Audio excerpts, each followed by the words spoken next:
beda. Bedanya apa dengan pendakian dulu? Kalau dulu orang naik gunung biasanya belajar dulu baru dia naik. Kalau sekarang enggak, naik dulu baru belajar, itu kebanyakan. Jadi tanpa didampingi seseorang yang sudah tahu dalam arti kegiatan outdoor itu seperti ini, makanya kita mainnya bukan di mall atau di pasar, kita mainnya di hutan masalahnya. Jadi sistem pertahanan itu seperti apa, nilai mikrofnya di sana itu apa aja.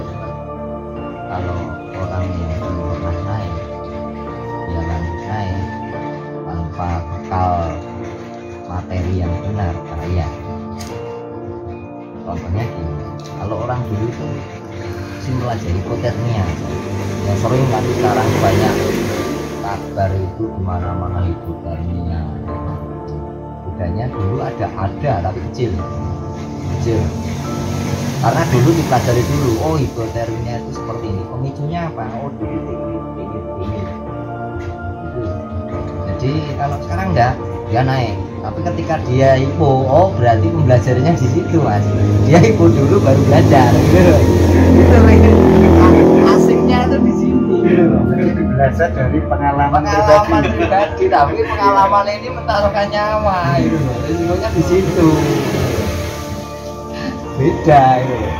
Nah, kalau prosedur SOP itu sebenarnya sama, cuma regulasi kadang yang membedakan. Setiap gunung itu kan ada sekarang yang dipegang Perhutani, yang dipegang Taman Nasional, itu semua prosedur SOP-nya itu sama, cuma regulasinya. Dalam arti kalau orang Jawa bilang di besok itu seperti itu. Ya, karena itu tadi setiap daerah itu punya peraturan sendiri-sendiri. Ya budaya peraturan sendiri-sendiri. Jadi kita juga harus ya mematuhi adat istiadat yang dipercaya ya. Iya. Jadi banyak. Jadi yang sampai sekarang pun banyak yang DM saya untuk menanyakan kasihan. Oh itu sementara ya saya jawab. Kan ini peraturan bisa berubah. Apalagi beda pimpinan, beda aturan. Itu sudah budaya Indonesia itu loh. Bukan budaya tidak wajar. Jadi ketika orang menanyakan ya saya garis bawahi ini sementara dari pos tidak menanyakan itu khusus di pendakian laut di Jawa Tengah. Tapi kalau Cemoro Sewu kan sudah masuk Magetan, itu dari pemerintah Magetan kewajiban surat keselamatan. Ya, itu terkhusus dari pihak Basecamp Cemoro Sewu ya. Iya. Cemoro Sewu, Singolangu, Jogorogo. Iya itu kalau Jogorogo itu kan sebenarnya jalur resminya itu masih 3. Jadi Cekro, Cemoro Kandang, Cemoro Sewu. Kalau Tambak, Singolangu, terus Panean, terus Jogorogo itu jalur baru tahap uji. Jadi resmi, tapi ada kajian-kajian yang harus melegalkan tanpa durasi gitu. Oh ini tak izinkan dalam jangka waktu contoh 1 tahun, nanti saya kaji lagi. Jadi dalam proses ujinya seperti apa, jalurnya itu kan dicek bukan hanya jalurnya kelihatan, jadi titik pos antar pos. Oh kalau pendaki jalan dalam durasi sekian jam, nilainya errornya di sini, kecelakaannya di sini, ini harus digeser. Oh sumber mata airnya di sini, titik ini, itu kan harus digugurkan masa-masa.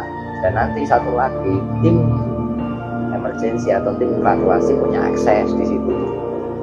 Jadi yang dilewati pendaki punya akses.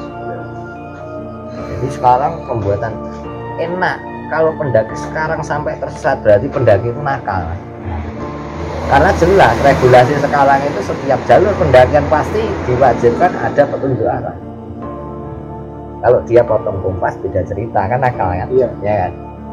Jadi jangan nakal. Mas Dian kan ini kalau dilakukan ini sebagai guide porter ya? Ya.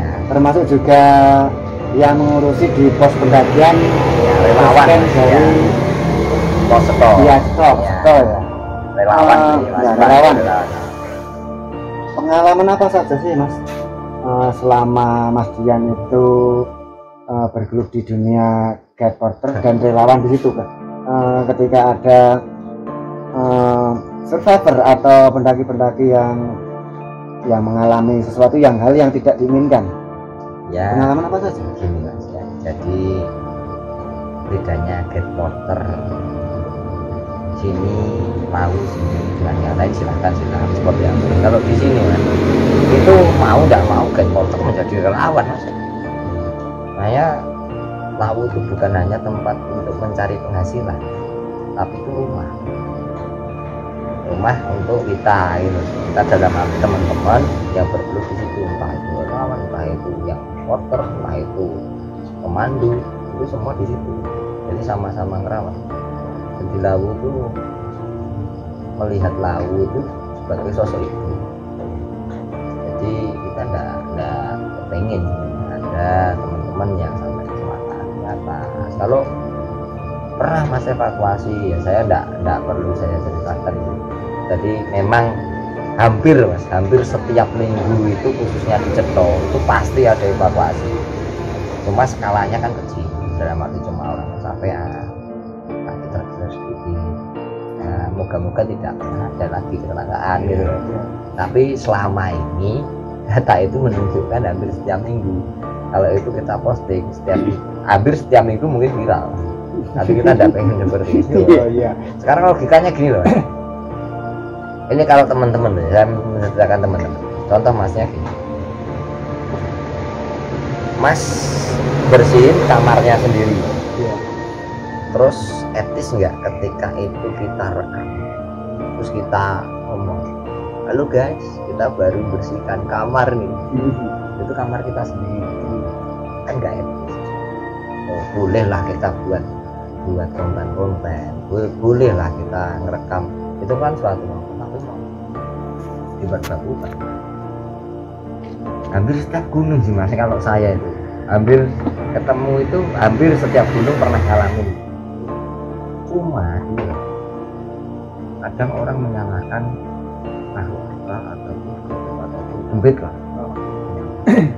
Jadi kita ya kembalikan lagi, kita tidak pernah menanyakan diri kita. Sekarang logika Allah menyatakan mereka dulu atau kita dulu?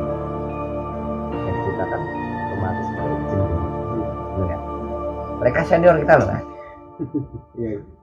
Menduduk ke tanah ini mereka duluan, kita datang mereka sudah mengalah, geser ke pegunungan, masih kita kejar lah. Ya kan? Dengan PD-nya kita mengejar mereka, terus kita menyalah-nyalahkan mereka gitu loh.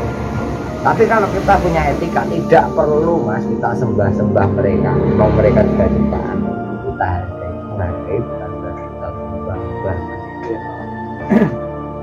Jadi etika jadi di mana tempat kita bekerja, kita punya dasar etikanya di sopan santunnya terjaga, insya Allah jasmani rohani kita enak, nggak usah mikir harus ini itu menjadi konsumsi pemikiran. Jadi malah harusnya nggak kesurupan, yang mikirnya kesurupan sampai gini, jangan gitu, udah selesai malah kesurupan tenang sudah. Tapi orang nek santai berpikirnya baik, positif, dia jaga sopan santun etika, aman kok. Kan ditanya riset aja nih, enggak percaya. Orang kesurupan sama enggak kesurupan di Lawu. Banyak mana gitu wes. Dan yang kesurupan itu sebabnya apa sebelumnya? Dan yang tidak kesurupan dia prosesi mendakinya seperti apa, termasuk pola pikirnya. Itu pasti ketemu nanti. Oh ya Mas, saya mau tanya. Di era-era zaman sekarang ini kan banyak sekali ya fenomena pendaki yang hilang. Entah itu pendaki itu nanti bisa ditemukan dan tidak ditemukan.